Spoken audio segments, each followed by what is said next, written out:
नमस्कार दोस्तों, स्वागत है आपका आज के मुख्य समाचारों में। यहां पर आपको देखने को मिलेंगे आज की तमाम बड़ी खबरें मुख्य समाचार ब्रेकिंग न्यूज अपडेट्स के रूप में। चलिए दोस्तों, जान लेते हैं आज की पहली बड़ी खबर।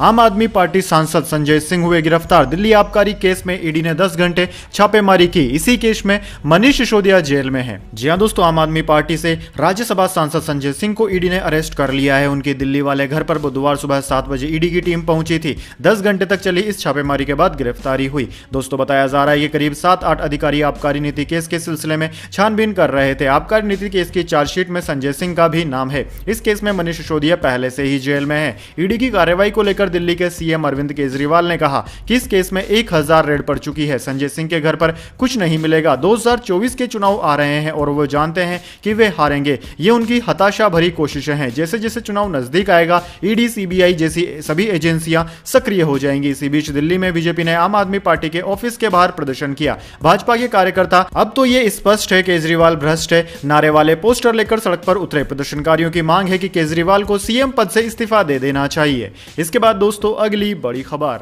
उज्ज्वला सिलेंडर पर सब्सिडी 200 से बढ़ाकर 300 रुपए। 14.2 किलो वाले सिलेंडर की भोपाल में कीमत 608, दिल्ली में 603। जी हां दोस्तों, केंद्र सरकार ने बुधवार 4 अक्टूबर को उज्ज्वला योजना में 14.2 किलो वाले एलपीजी सिलेंडर पर मिलने वाली सब्सिडी को 200 रुपए से बढ़ाकर 300 रुपए करने की घोषणा की है। भोपाल में सब्सिडी के साथ यह सिलेंडर पहले 708 रुपए का मिल रहा था, जो अब 608 रुपए में मिलेगा। उज्ज्वला योजना के तहत अब तक देश में 9.6 करोड़ से ज्यादा कनेक्शन दिए जा चुके हैं। इस स्कीम को 1 मई 2016 को उत्तर प्रदेश के बलिया में लॉन्च किया गया था। इस योजना की सब्सिडी पर वित्त वर्ष 2022-23 में 6100 करोड़ रुपए खर्च हुए थे। दोस्तों, इससे पहले अगस्त में रक्षाबंधन के ठीक पहले सरकार ने एलपीजी सिलेंडर के दामों में 200 रुपए की कटौती की थी। ये कटौती सभी के लिए की गई थी। इस कटौती के बाद भोपाल में बिना सब्सिडी वाला सिलेंडर 1108 रुपए से घटकर 903 रुपए का हो गया। वहीं दोस्तों, एक दिन पहले ही कमर्शियल सिलेंडरों की कीमतों में वृद्धि की गई है। कमर्शियल सिलेंडर 200 रुपए महंगा हो चुका है। इसके बाद दोस्तों, अगली बड़ी खबर। कनाडाई डिप्लोमेट्स के हटने से भारतीयों को वीजा के लिए हो सकती है मुश्किलें।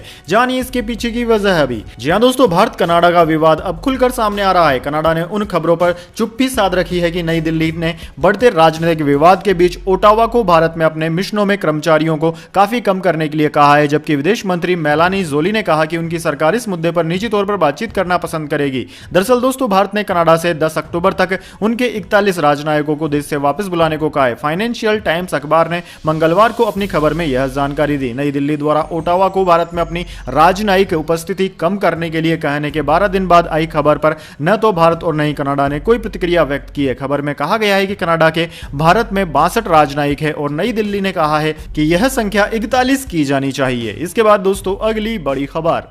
Neeraj Chopra wins Asian Games gold. Neeraj Chopra ने रच दिया फिर से इतिहास। सीजन बेस्ट के साथ भारत को 17वां गोल्ड दिलाया। जी हां दोस्तों, भारत के star javelin throw athlete Neeraj Chopra ने चीन के हांगझोउ में जारी 19वें एशियन गेम्स में इतिहास रच दिया। नीरज ने लगातार दूसरी बार गोल्ड पर निशाना साधा। नीरज ने बुधवार को भारत को ओवरऑल 17वां स्वर्ण पदक दिलाया। मौजूदा ओलंपिक चैंपियन नीरज चोपड़ा से एशियाड में इसी प्रदर्शन की उम्मीद की जा रही थी और उन्होंने देशवासियों को निराश नहीं किया। इस एशियाई खेलों में भारत ने अभी तक 17 गोल्ड अपने नाम कर लिए हैं। वहीं दोस्तों, जेवलिन थ्रो में भारत के किशोर जेना ने पहला थ्रो 81.26 मीटर का किया। जेना ने दूसरे प्रयास में 89.9 मीटर का थ्रो किया। जेना तीसरे में अपने पर्सनल बेस्ट पर रहे और उन्होंने सिल्वर मेडल पर कब्जा कर लिया। यानी कि दोस्तों, जेवलिन थ्रो का सिल्वर और गोल्ड मेडल भारत के नाम ही रहा। इसके बाद दोस्तों, अगली बड़ी खबर। राजस्थान इलेक्शन 2023। पूर्व सीएम वसुंधरा राजे ने नया राजस्थान बनाने का दिया मंत्र। कहा वही राज कर सकता है जो जनता के लिए सोचता है। जी हां दोस्तों, साल के अंत में राजस्थान में विधानसभा चुनाव होने वाले हैं, जिसकी तैयारियां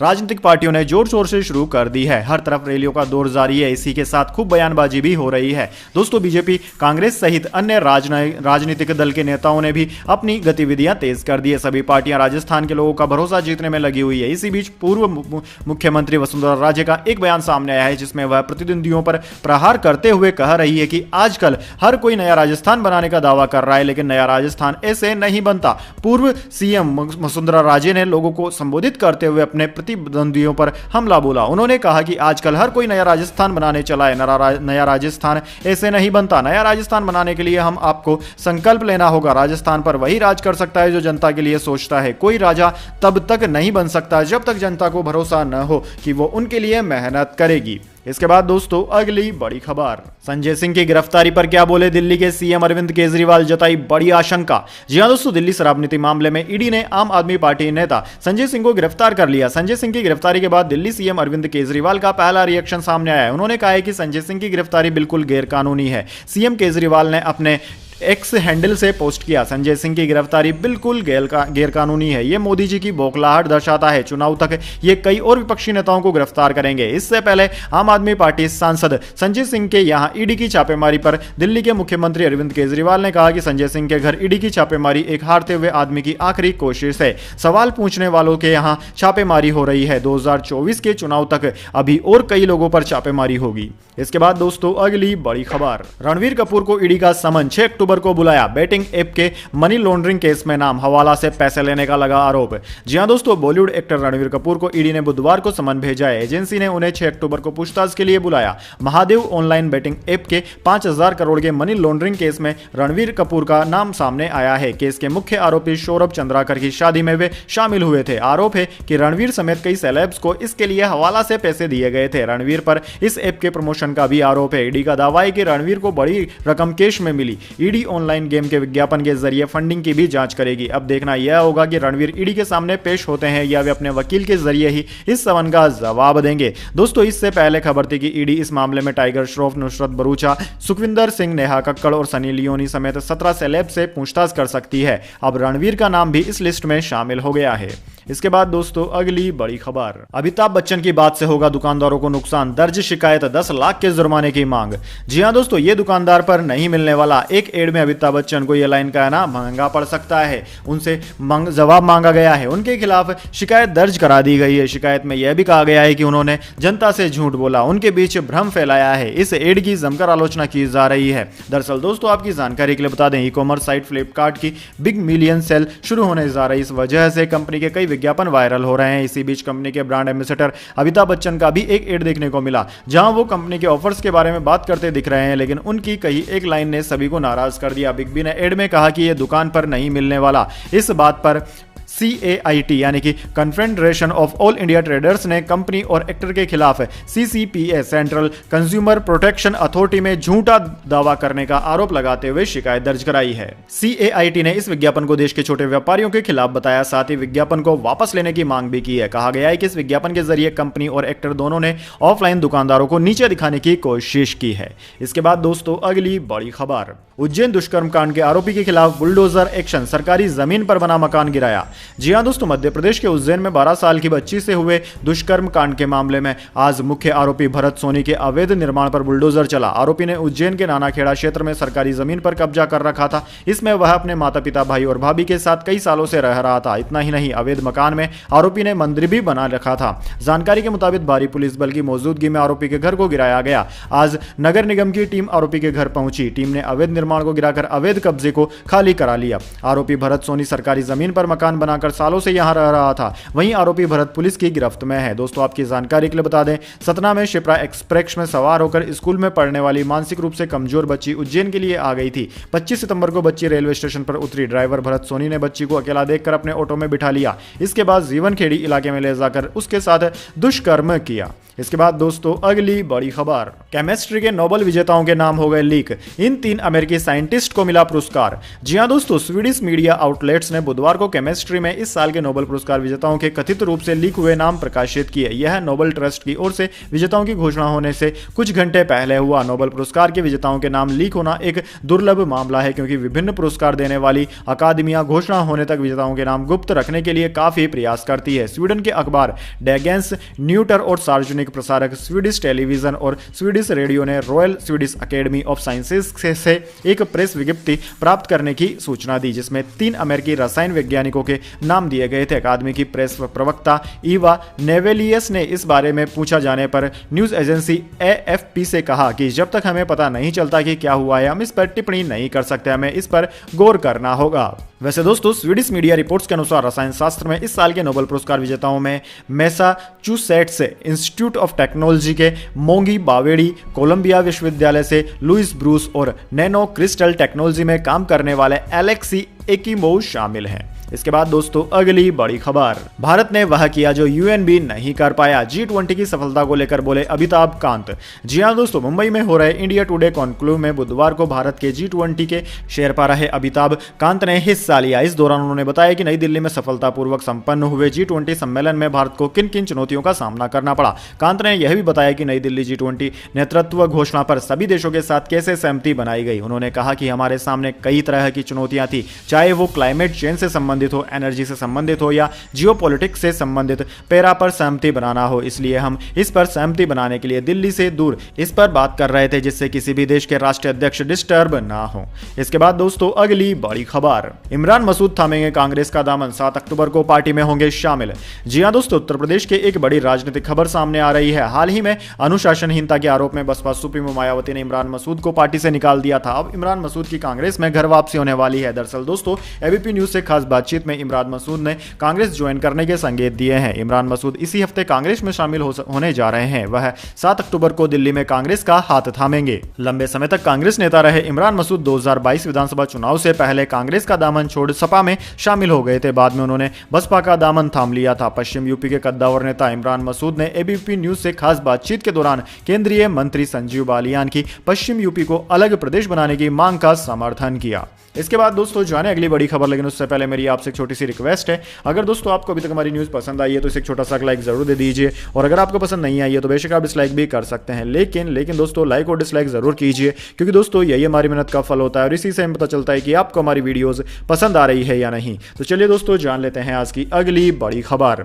शेयर बाजार में लगातार दूसरे दिन गिरावट, सेंसेक्स 286 अंक गिरकर 65,226 पर बंद, निफ्टी भी 92 अंक टूटा। जी हां दोस्तों, शेयर बाजार में बुधवार को गिरावट देखने को मिली। सेंसेक्स 286 अंक गिरकर 65,226 के स्तर पर बंद हुआ। वहीं निफ्टी में 92 अंकों की गिरावट रही है, 19,436 के स्तर पर बंद हुआ। सेंसेक्स के 30 शेयरों में से 21 में गिरावट और 9 में तेजी देखने को मिली। इससे पहले दोस्तों कल बाजार में भी गिरावट देखने को मिली थी। आज auto, capital goods, power, PSU bank, capital goods, metal और रियल्टी इंडेक्स 1 से 3% के साथ गिरावट के साथ बंद हुए। वहीं आईटी शेयरों में हल्की खरीदारी देखने को मिली। रुपया अमेरिकी डॉलर के मुकाबले 4 पैसे कमजोर होकर 83 रुपए 24 पैसे पर बंद हुआ। अब दोस्तों बात कर लेते हैं निफ्टी 50 के टॉप गेनर और टॉप लूजर स्टॉक्स की। तो दोस्तों निफ्टी 50 के टॉप गेनर्स में आज अडानी एंटरप्राइजेज, नेस्ले और आइसर मोटर्स रहे, जबकि टॉप लूजर्स में एक्सिस बैंक, एसबीआई और एनटीपीसी रहे।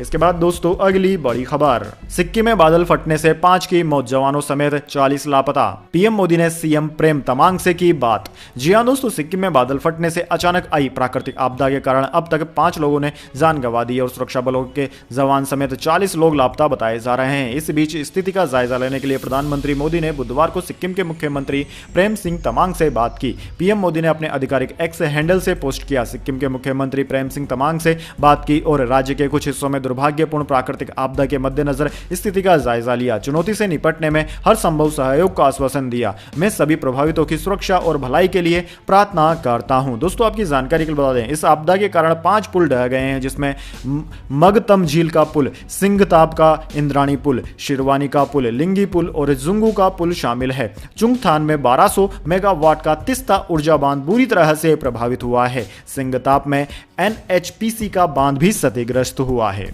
इसके बाद दोस्तों अगली बड़ी खबर, स्वदेश फिल्म की एक्ट्रेस गायत्री जोशी की कार का हुआ एक्सीडेंट, हादसे में एक्ट्रेस सुरक्षित, स्विस कपल की मौत, वीडियो भी आया सामने।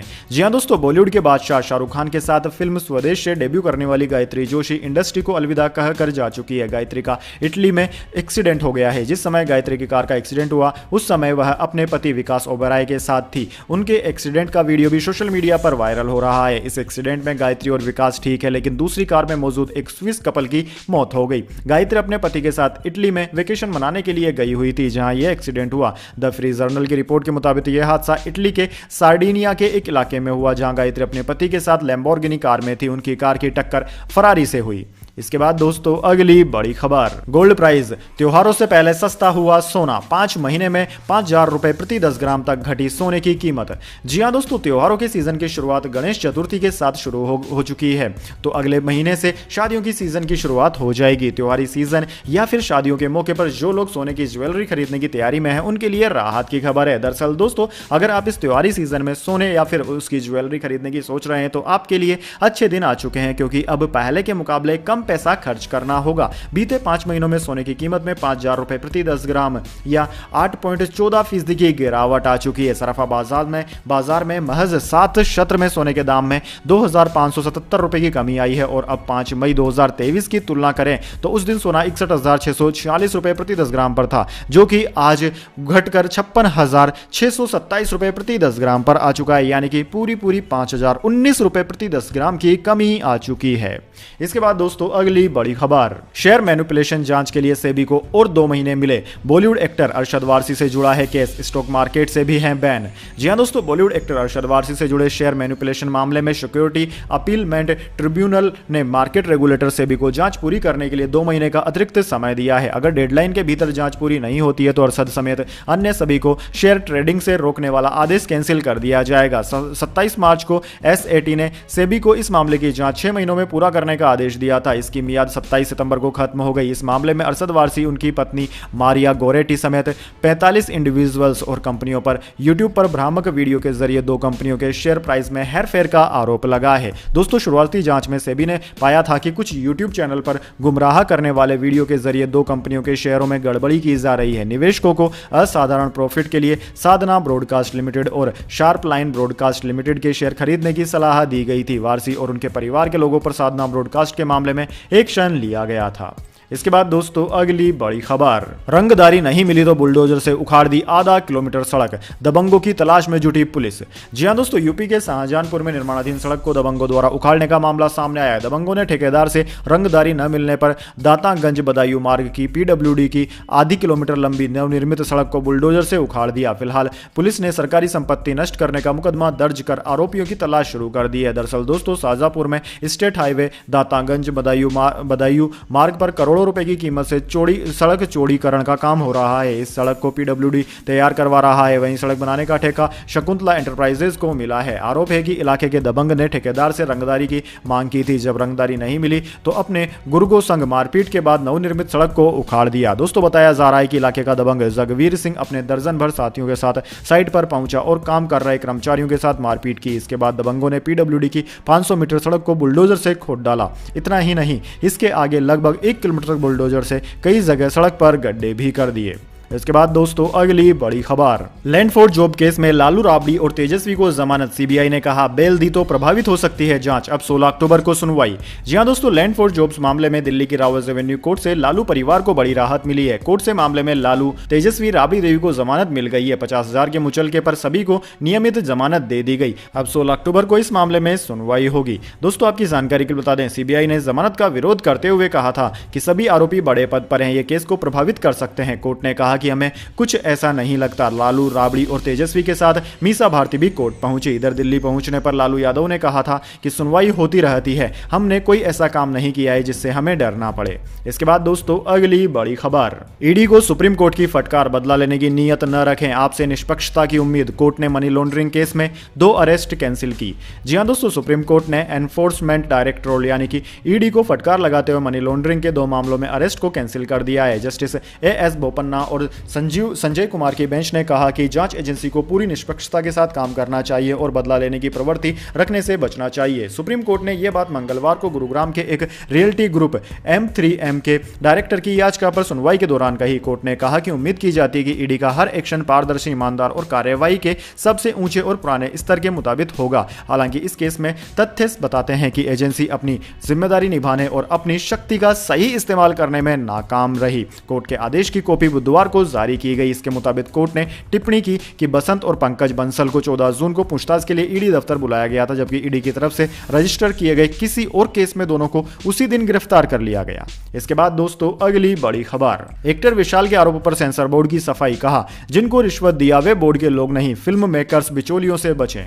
जी हां दोस्तों, सेंसर बोर्ड ने तमिल एक्टर विशाल के रिश्वत वाले आरोपों पर सफाई दी है। बोर्ड ने स्टेटमेंट जारी कर कहा है कि विशाल से जिन लोगों ने पैसे लिए हैं उनके बोर्ड से कोई ताल्लुकात नहीं है, वे थर्ड पार्टी के लोग हैं। बोर्ड ऐसे लोगों को मान्यता नहीं देता। बोर्ड ने कहा कि हम इस पूरे मामले की छानबीन कर रहे हैं, इस मामले की जड़ तक जाकर दोषियों को ढूंढ निकालेंगे। अगर कोई बिचौलिया या एजेंट पैसे ऐंठने की कोशिश करे तो फिल्म मेकर्स हेल्प डेस्क की मदद से उसकी शिकायत कर सकते हैं। सेंसर बोर्ड के चेयरमैन प्रसून जोशी ने कहा कि एक जिम्मेदार संस्था होने के नाते CBFC यह सुनिश्चित करती है कि फिल्म सर्टिफिकेशन का प्रोसेस पूरी तरह पारदर्शी और ईमानदारी पूर्वक हो। तो दोस्तों यह थी आज की तमाम बड़ी खबरें। इसके बाद दोस्तों बारी आती है आज के माइंड क्विज क्वेश्चन की। जी हाँ दोस्तों, एक आसान से सवाल का जवाब देकर आप जीत सकते हैं एक अमेजिंग सरप्राइज गिफ्ट हमारे यूट्यूब चैनल की ओर से। तो दोस्तों आज का सवाल आपकी स्क्रीन पर आ चुका है। भारत में एशियन गेम्स का आयोजन कौन से साल में किया गया था? जी हाँ दोस्तों, अगर आप जानते हैं कि एशियन गेम्स का आयोजन भारत में कौन से वर्ष में किया गया था तो जल्दी से आप कमेंट बॉक्स में लिख दीजिएगा। दोस्तों आपका जवाब होता है एकदम सही और आप चुन जाते हैं लकी विजेता के रूप में, तो आपको मिल सकता है एक सरप्राइज गिफ्ट हमारे यूट्यूब चैनल की ओर से। तो दोस्तों जल्दी से अपना उत्तर कमेंट बॉक्स में लिख दीजिए, वीडियो को लाइक कर लीजिए, चैनल को सब्सक्राइब कर बेल आइकन भी दबा लीजिए। साथ ही दोस्तों अपने ये दोस्तों और मित्रों के साथ इस वीडियो को शेयर करना ना भूलें। धन्यवाद। वंदे मातरम। जय हिंद, जय भारत।